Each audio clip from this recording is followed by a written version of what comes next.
Κυρίες και κύριοι, χαίρετε. Βρισκόμαστε δίχως αμφιβολίες σε μια περίοδο αβεβαιότητας. Μια περίοδο που όλοι λίγο ή πολύ αντιμετωπίζουμε προβλήματα, κυρίως οικονομικά.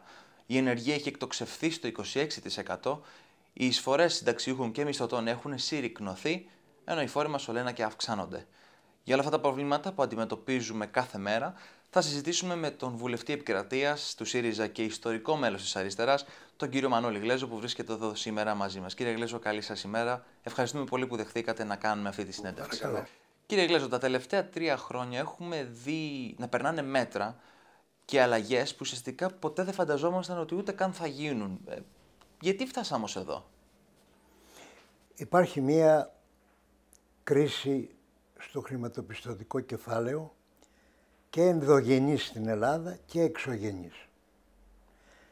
Μόνιμα υπάρχει μια κρίση στην Ελλάδα και είχε διάφορες φάσεις. Η μεγαλύτερη εκδηλώθηκε το 1999, όπου η κυβέρνηση τότε Σιμίτη είπε στον κόσμο να πάει να αγοράσει μετοχές από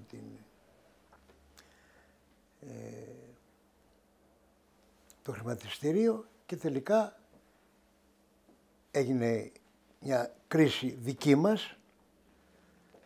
Εδώ δεν είχε να κάνει με κρίση παγκόσμια του χρηματοπιστωτικού κεφαλαίου και το αποτέλεσμα ήταν χιλιάδες Έλληνες φτωχοί άνθρωποι που είχαν πάει και αγοράσανε μετοχές να μείνουν στα κρύα του λουτρού, όπως λέμε.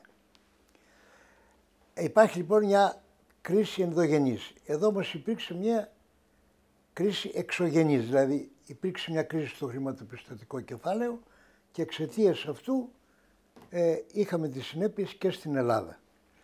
Καταρχήν πρέπει να δούμε πώς δημιουργούνται οι κρίσεις. Ποια είναι η αιτία που δημιουργεί τις κρίσεις. Όταν πάτε στο χρηματιστήριο και αγοράζετε μία μετοχή αυτή τη στιγμή και έχει αξία 1.000 μονάδων και ύστερα από ένα δευτερόλεπτο ξεπετάγεται και πάει στα 1.100. Σημαίνει ότι παρήχθησαν αγαθά αξίες 100 μονάδων παραπάνω? Σε καμιά περίπτωση. Είναι φούσκα. Αυτή είναι η αιτία της δημιουργίας του χρηματοπιστωτικού κεφαλαίου. Όταν διονγκωθεί το ψεύτικο, το πλασματικό στοιχείο, αμέσως επέρχεται κρίση γιατί δεν ανταποκρίνεται σε αγαθά. Δηλαδή, το πρόβλημα είναι τι είναι το χρήμα. Εφευρέθηκε σε αυτόν τον τόπο, στην Αίγινα πρώτα, ως μέσον ανταλλαγής αξιών. Το χρήμα το ίδιο δεν παράγει αξίες. Ο εργαζόμενος παράγει αξίες. Από τη στιγμή που εσύ, οποιοσδήποτε, θέλεις το χρήμα να φανεί ότι παράγει αξίες, οπωσδήποτε θα δημιουργηθεί κρίση.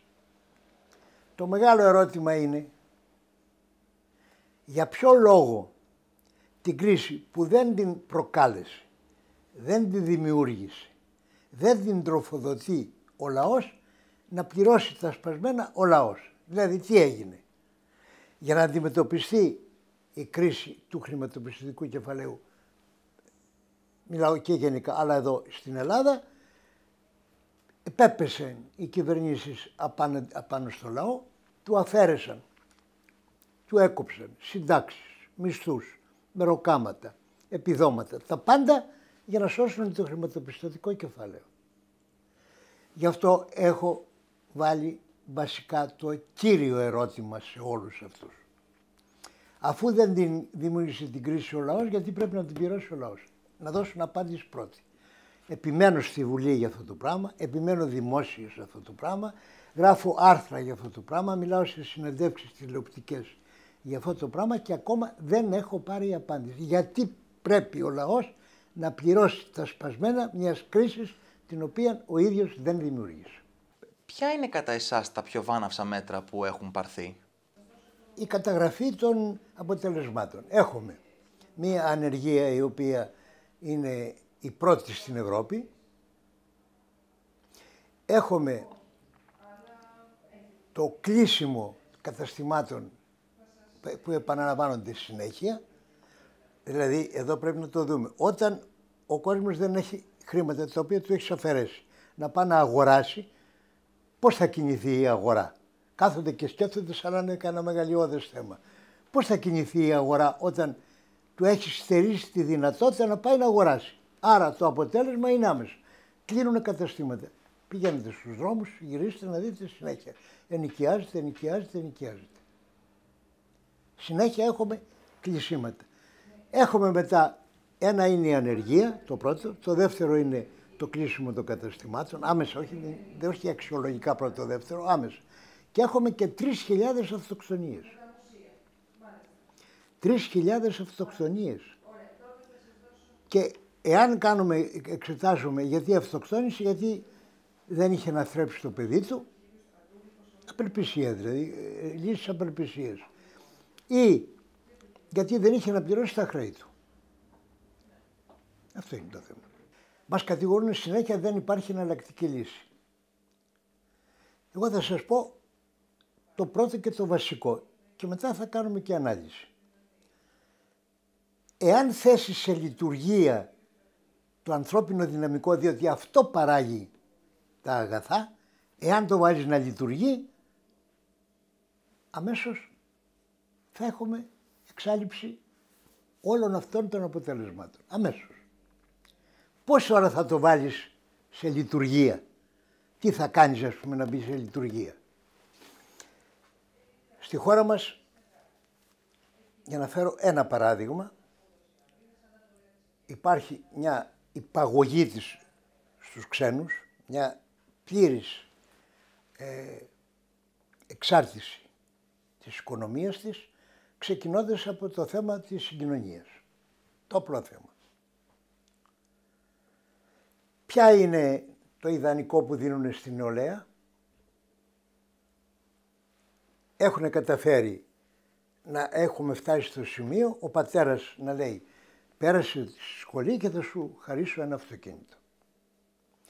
Ο νέος να λέει στη νέα ότι ξέρεις, πέρα από όλα τα άλλα έχω και μία αυτοκινητάρα τάδε. Προσπαθεί να ρίξει την γκόμενα, όπως λέμε, με ένα αυτοκίνητο. Δηλαδή το ιδανικό είναι το αυτοκίνητο. Καταντήσαμε εκεί που έχει μια παρέκβαση στις αξίες ανθρώπινες. Δηλαδή δεν είμαι εγώ που έχω αξία και την προσφέρω στην κοινωνία και προσπαθώ να την αναδείξω. Δεν είμαι εγώ ο νέος που θέλω να κατακτήσω τη νέα με την αξία μου. Πάνω σε τροχούς κινούμε. Δηλαδή δεν είναι από τις δικές μου δυνάμεις το αξιακό πρόβλημα, αλλά είναι από ξένες δυνάμεις. Είναι δηλαδή και το κοινωνικό πρόβλημα που εδώ πέρα εντάσσεται στην πορεία αυτή. Αλλά να πάμε στο οικονομικό πρόβλημα. Όταν εξαρτιέσαι από τους ξένους για τις συγκοινωνίες, από το αυτοκίνητο, καταστρέφεις όλη τη δομή της οικονομίας της χώρας σου. Διότι, θα φέρω ένα παράδειγμα πάλι. Όταν ο Ανδρέας Παπανδρέου κέρδισε τις εκλογές του 1981 και είχα συνεργαστεί η ΕΔΑ μαζί του και εγώ προσωπικά μαζί του, ήμουν βουλευτής. Αφού προετοιμάστηκα αρκετά, πήγα και τον βρήκα και του λέω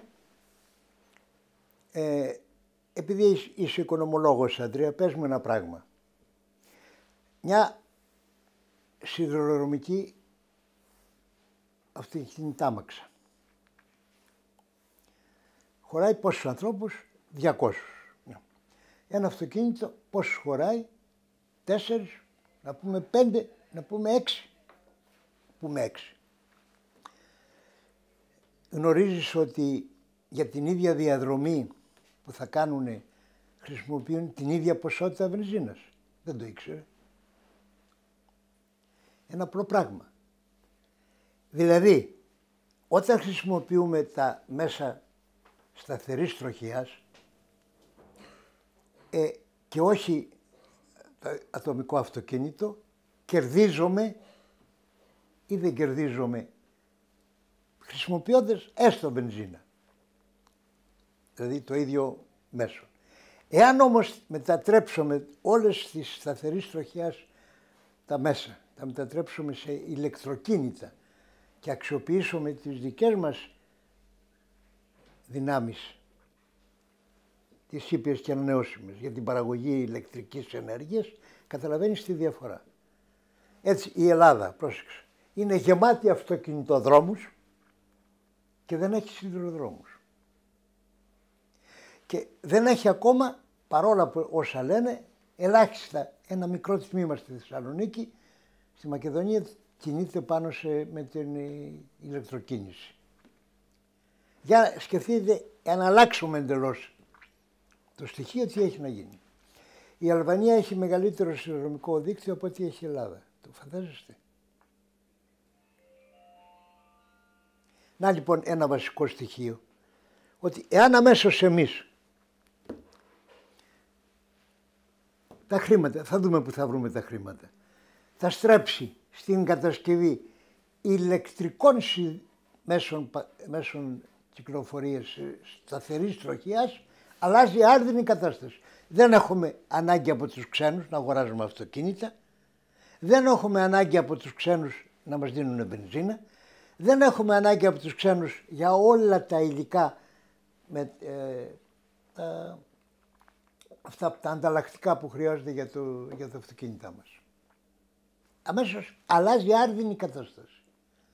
Πού θα βρούμε τώρα τα χρήματα να πάμε εκεί, για να ξεκινήσουμε πρώτα. Ωραία. Λοιπόν, το πρόβλημα είναι ορθολογιστική διαχείριση του δημοσιονομικού τομέα. Είναι ο δημοσιονομικός τομέας. Είναι γνωστό τι σημαίνει. Τα έσοδα και τα έξοδα του κράτους. Έχουμε τον τομέα των εσόδων, όπου υπάρχουν φοροαπαλλαγές, φοροδιαφυγές, μη φοροείσπραξη και κακός τρόπος φοροείσπραξης. Δηλαδή, εάν εμείς στηριχθούμε στον τομέα αυτόν, έχουμε καλύψει όλες τις ανάγκες μας. Όλες, μα αποκλειστικά όλες.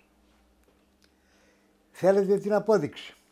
Με τον κακό τρόπο που κάνουν την φοροείσπραξη, τον κακό τρόπο, παρόλα αυτά, ενώ μας λέγανε ότι δεν έχουμε λεφτά και περιμένουμε να μας δώσουν τη δόση, και πέρυσι την είχανε όλους τους μήνες και λέγανε θα χρεοκοπήσει η χώρα, δεν θα έχει να δώσει δηλαδή λεφτά. Τον Ιούλιο, και είχε και τον Ιούλιο και τον Αύγουστο, Σεπτέμβριο, Οκτώβριο, Νοέμβριο, και τελικά πήραμε τη δόση το Δεκέμβριο. Τέλος Δεκεμβρίου. Πού τα βρήκαν τα λεφτά και πληρώνουν όλο αυτό το διάστημα. Άρα μας λένε συνεχώς ψέματα. Εάν γίνει σωστή διαχείριση του δημοσιονομικού τομέα, στον τομέα της φοροείσπραξης, έχουμε χρήματα.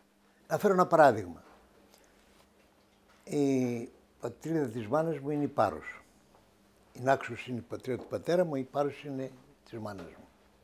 Λοιπόν, έχω ανακαλύψει ότι εκεί που ήμουν τελευταία μέλος του Δημοτικού Συμβουλίου, ότι οι ξένοι έχουν κατασκευάσει 1.300.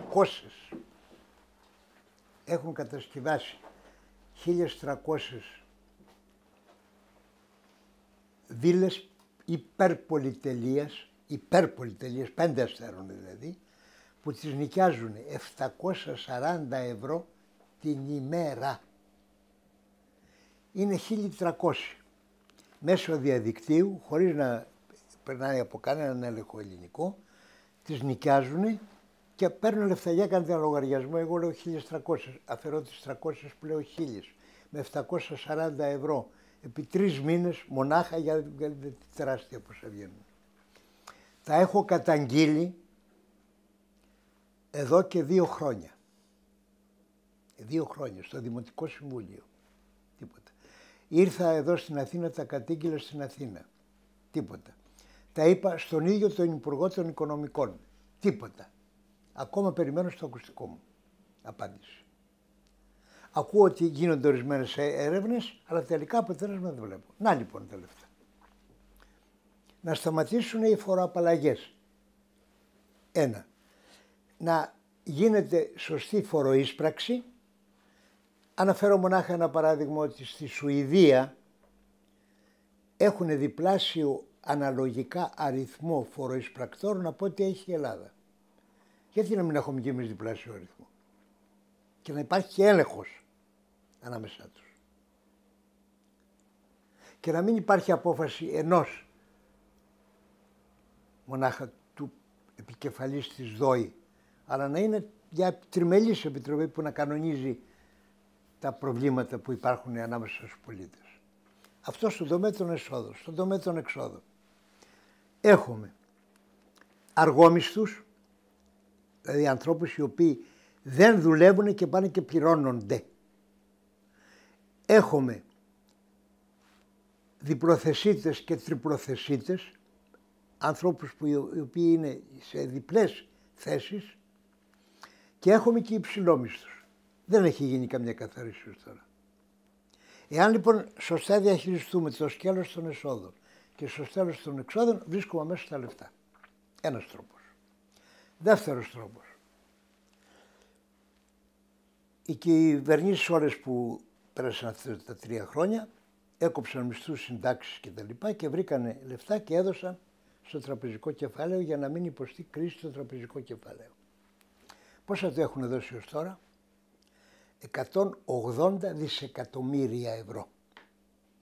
180 έχουν δώσει στο τραπεζικό κεφάλαιο. Δηλαδή τα πήραν από το λαό και τα έδωσαν στο χρηματοπιστωτικό κεφάλαιο. 180 δισεκατομμύρια ευρώ. Και έναντι αυτών ήδη έχουν λογαριάσει, όπως το είπε η κυβέρνηση, ότι πρέπει να έχουν χρεωθεί να πληρώσουν έναντι αυτών ως τώρα 533 εκατομμύρια ευρώ, τα οποία δεν έχουν δώσει.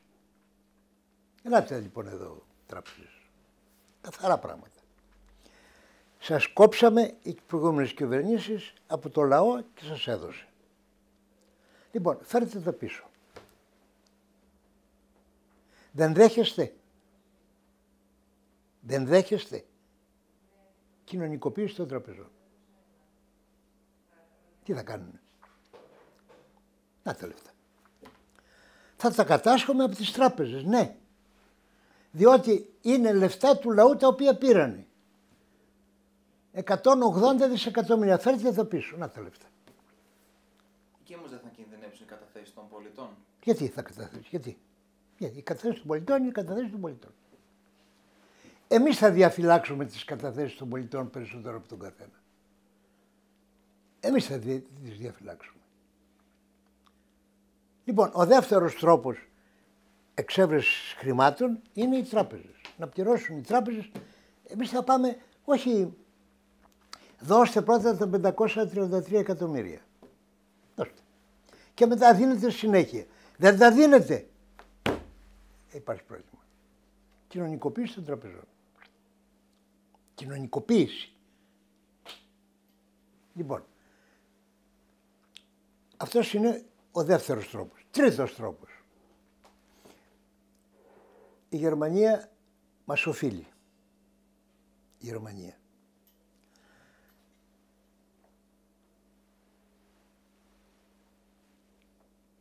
Από τις επανορθώσεις τις οποίες προσδιορίσε η 19μελής Διασυμμαχική Επιτροπή των Παρισίων το 1946 σε ένα συγκεκριμένο ποσό, δεν το ορίσαμε εμείς, άλλα ζήτησε η ελληνική κυβέρνηση, ζήτησε διπλάσιο αριθμό. Τελικά μας είπαν 7 δισεκατομμύρια, 100 εκατομμύρια δολάρια αγοραστικής αξίας του 1938. Αυτό μετατρέπεται σε σημερινά λεφτά, σύμφωνα με στοιχεία που μας έδωσε η Τράπεζα Ελλάδος, μετατρέπεται σε 108 δισεκατομμύρια ευρώ χωρίς τους τόκους. Σημειωτέων ότι η Γερμανία έδωσε και εξόφλησε όλα τα άλλα κράτη εκτός από την Ελλάδα. Όλα τα άλλα κράτη εκτός από την Ελλάδα. Και γίνεται το ερώτημα, γιατί? Αν θέλετε περισσότερες λεπτομέρειες, κουβεντιάζομαι αυτό. Ένα χρέος αυτό. Δεύτερο είναι χρέος προς το δημόσιο. Δεύτερο χρέος το αναγκαστικό δάνειο. Το ξέρετε πώς είναι. Έκανε 3 αναγκαστικά δάνεια η Γερμανία, ένα με την Πολωνία, ένα με την Ιουγκοσλαβία και ένα με την Ελλάδα. Με την Πολωνία έχει ξοφλήσει, με την Ιουγκοσλαβία έχει ξοφλήσει, με την Ελλάδα όχι. Γιατί? Γιατί όχι με την Ελλάδα? Αυτό είναι το μεγάλο ερώτημα. Γι' αυτό έβγαλα το τελευταίο μου βιβλίο, το ξέρετε. Το έχετε μάθει και η Άννα Μάρκο να ήταν. Το ξέρετε. Το έχετε πάρει. Ωραία. Λοιπόν, εκεί τα λέω αναλυτικά. Οφείλουν να απαντήσουν οι Γερμανοί γιατί όχι στην Ελλάδα. Και θα μου πείτε, αυτά δεν είναι άμεσα λεφτά. Λάθος. Το αναγκαστικό δάνειο, έχουμε κάνει ειδική έρευνα με νομομαθείς που ασχολούνται με το διεθνές δίκαιο. Εάν η Γερμανία δεν θελήσει να ακολουθήσουμε ένα δρόμο διαπραγματεύσεων, εμείς δεν πάμε να την πιάσουμε από το λαιμό, ένα οποιοδήποτε τρόπο διαπραγματεύσεων, τότε πάμε στα δικαστήρια και σε ένα 15ήμερο τα έχουμε κερδίσει. Οφείλει να τα πληρώσει. Απόδειξη ότι ισχύουν αυτά και επειδή είναι πάντοτε νομότυποι οι Γερμανοί, δεν έχουν υπογράψει συνθήκη ειρήνης με την Ελλάδα. Το γνωρίζετε αυτό? Δεν το έχουν υπογράψει. Έχουμε υπογράψει συνθήκη Ελλάδα-Γερμανία μη εμπόλεμης κατάστασης. Αν υπογράψουμε συνθήκη ειρήνης, είναι υποχρεωμένοι να πληρώσουν αμέσως και επειδή είναι νομότυπη η Γερμανία, γι' αυτό δεν υπογράφουμε. Λοιπόν, ο άλλος τρόπος είναι από τη Γερμανία. Είναι ο τρίτος τρόπος. Έτσι. Τέταρτος τρόπος είναι τα εξοπλιστικά προγράμματα τα οποία κάνουμε και από τους υπολογισμούς που έχω, κανείς δεν με έχει διαψεύσει ως τώρα, η Ελλάδα δίνει το 24% του ΑΕΠ, του ακαθάριστου εγχώριου προϊόντος της, για εξοπλιστικά προγράμματα. Όσα δηλαδή και οι Ηνωμένες Πολιτείες. Όλες οι άλλες χώρες της Ευρώπης δίνουν από 4 έως 12% του ΑΕΠ, του δικού τους ΑΕΠ. Γιατί η Ελλάδα να δίνει το 24%? Να, ένας άλλος τρόπος. Δεν λέω ότι πρέπει να σταματήσουμε να έχουμε αρκετή άμυνα για τη χώρα μας, αλλά τι χρειάζεται τα επιπλέον εξοπλιστικά προγράμματα. Τι χρειάζεται τα έξοδα για να έχουμε στρατό στο Αφγανιστάν. Τι χρειάζεται τα έξοδα για να έχουμε στόλο στον Αραβικό κόλπο. Τι χρειάζεται τα λεφτά για να έχουμε στόλο στα παράλια του Ισραήλ και της Παλαιστίνης. Τι χρειάζεται να έχουμε λεφτά να ξοδεύουμε για το Κόσοβο. Τι χρειάζεται αυτά όλα? Αυτά θα πληρώνει ο ελληνικός λαός. Δηλαδή είναι επιπλέον χρήματα που δεν πληρώνονται. Άρα μπορούμε και από εκεί να βρούμε. Και αν όλα αυτά δεν ευωδώσουν, λέω περίπτωση έτσι, δεν το πιστεύω, τότε να κάνουμε ένα εσωτερικό δάνειο. Αντί να πάμε στους ξένους, να κάνουμε εσωτερικό δάνειο στην Ελλάδα. Να πούμε στον ελληνικό λαό, έχουμε ανάγκη και βοήθησέ μας. Το εσωτερικό αυτό δάνειο θα είναι διπλής μορφής. Εθελοντικός προς τα φτωχά στρώματα και αναγκαστικός προς τα στρώματα τα πλούσια. Εδώ έγινε μια διαστρέβλωση των απόψεων μου αυτών τα οποία έχω πει και προσπάθησα να πούνε ότι πάμε να κάνουμε κατάσχεση. Καμία κατάσχεση. Λέμε αναγκαστικό δάνειο για τους υψηλό εισοδηματίες, το οποίο θα προσγειρίσω με το όριο. Εγώ είχα πει τότε, όποιος έχει εισόδημα πάνω από 20.000 το χρόνο, 100 ευρώ το χρόνο να τα δίνει για να αγοράζει μία μετοχή 100 ευρώ. Να αγοράζει μια μετοχή, την οποία φυσικά θα το ξοδίσουμε. Όχι να κάνουμε κατάσχεση όπως κάνει τώρα το κράτος. Αυτά δεν λογαριάζεται.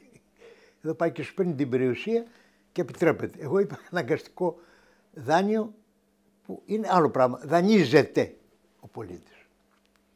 Δηλαδή έχουμε τους τρόπους να αντιμετωπίσουμε το πρόβλημα. Έχουμε τους τρόπους. Αλλά όχι δάνεια.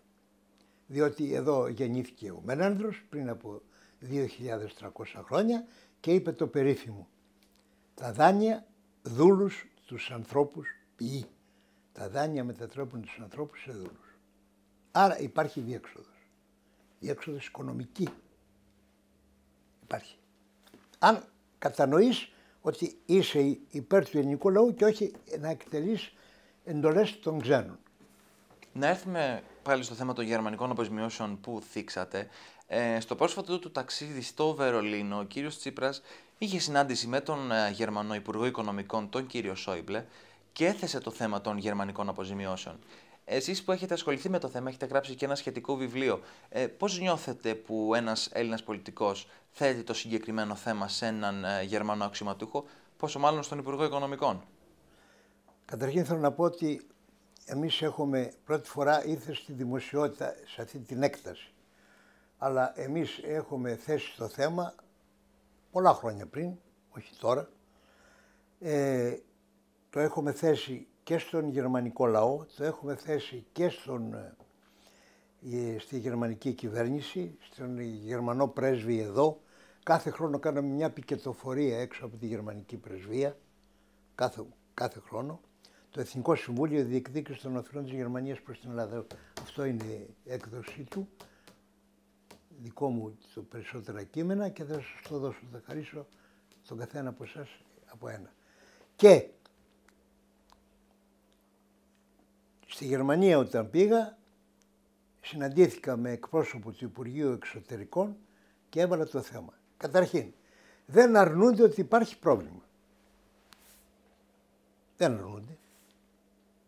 Αυτό είναι το σημαντικότερο απ' όλα. Και η απόδειξη, σας είπα, όλες τις διαδικασίες που κάνουν. Το ένα θέμα. Το δεύτερο είναι ο τρόπος λύσης του προβλήματος.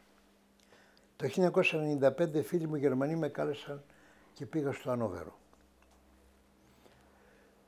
Τους είπα, η πρόσκληση αφορούσε θέματα που είχαν σχέση με το περιβάλλον, με πολιτικά προβλήματα και άλλα.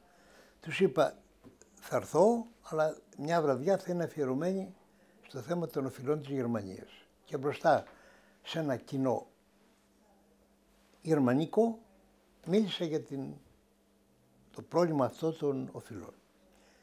Σημασία έχει ότι τους είπα λύσεις που τους έκαναν εντύπωση. Με ποιο τρόπο να λυθεί το θέμα. Ότι δεν πάμε εμείς να πιάσουμε τη Γερμανία από το λαιμό. Και όταν γύρισα στο χωριό μου, στο χωριό του πατέρα μου, στην Περάθη της Νάξου, πήρα τηλεφώνημα από την εφημερίδα Die Zeit, η οποία μου είπε ότι θέλουμε αυτά που είπατε να τα γράψετε σε ένα άρθρο. Τα έγραψα, δεν έβαλα τίτλο και έβαλαν αυτή τίτλο. Ο τίτλος που βάλανε οι Γερμανοί οι ίδιοι, η εφημερίδα Die Zeit, είναι «Μια αδικία που πρέπει να αποκατασταθεί». Μια αδικία που πρέπει να αποκατασταθεί. Τι είχα πει που τους έκανε εντύπωση. Λέω, εμείς δεν έχουμε μίσος εναντίον των Γερμανών. Αλλά και μια μονάδα να ήταν η οφειλή και ένα μάρκο να ήταν η οφειλή, πρέπει να το πληρώσουν για να μην διαπράξει η Γερμανία στο μέλλον παρόμοια ανοσιουργήματα. Διότι στο παρελθόν ούτε από τον Πρώτο Παγκόσμιο Πόλεμο, ούτε από τον Δεύτερο έχει πληρώσει. Λοιπόν, τι ζητάμε. Όσες εταιρείες έχουν κατασκευάσει έργα στην Ελλάδα, γερμανικές, αντί να τους πληρώνει το ελληνικό δημόσιο, να τους πληρώνει το γερμανικό δημόσιο έναντι της οφειλής. Με την κάθε εταιρεία θα μπορούσε να φτιάξει οποιαδήποτε συμφωνία. Οποιαδήποτε. Οπότε δεν υπήρχε πρόβλημα. Δηλαδή με την κάθε εταιρεία θα μπορούσε με άλλη να φτιάξει, θα σε εξοφλήσω σε 3 χρόνια, με άλλη 5 χρόνια, με άλλη 10 χρόνια. Καταλαβαίνετε τις ευκολίες που δίνουμε. Δεν πιάνουμε τη Γερμανία από το λαιμό. Και για να αποδείξουμε επίσης ότι δεν έχουμε κανένα μίσος εναντίον των Γερμανών, είπα, πολλά Ελληνόπουλα θέλουν να έρθουν να σπουδάσουν εδώ, από το δημοτικό, το γυμνάσιο, το λύκειο, το πανεπιστήμιο. Επιστήμονες μας θέλουν να έρθουν να κάνουν μετεκπαίδευση στη Γερμανία. Να έρθουν να την κάνουν εδώ και τα έξοδα παραμονής, διατροφής, σπουδών να τα αναλάβει η γερμανική κυβέρνηση, έναντι του χρέους. Είναι αυτό μίσος εναντίον της Γερμανίας? Αν ήταν μίσος θα λέγαμε κόβουμε οτιδήποτε επαφή και οποιαδήποτε σχέση με τους Γερμανούς. Αυτή είναι η άποψή μας. Βλέπετε, δεν πάνε να τους πιάσουμε εμείς από το λαιμό. Μπορούν να βρεθούν λύσεις. Δεν θέλουνε. Τότε πάμε στα δικαστήρια με το αναγκαστικό δάνειο υποχρεωτικά. Πρέπει να το πληρώσουν. Θεωρώ ότι το θέμα έχει προχωρήσει πάρα πολύ παρά τις δυσκολίες και στο Ελληνικό Κοινοβουλίο και έχει κατατεθεί πρόταση σχηματισμού διακομματικής επιτροπής όπου πιστεύω ότι θα συμμετέχουν όλα τα κόμματα για τη διεκδίκηση των οφειλών από μέρος πια του Ελληνικού Κοινοβουλίου.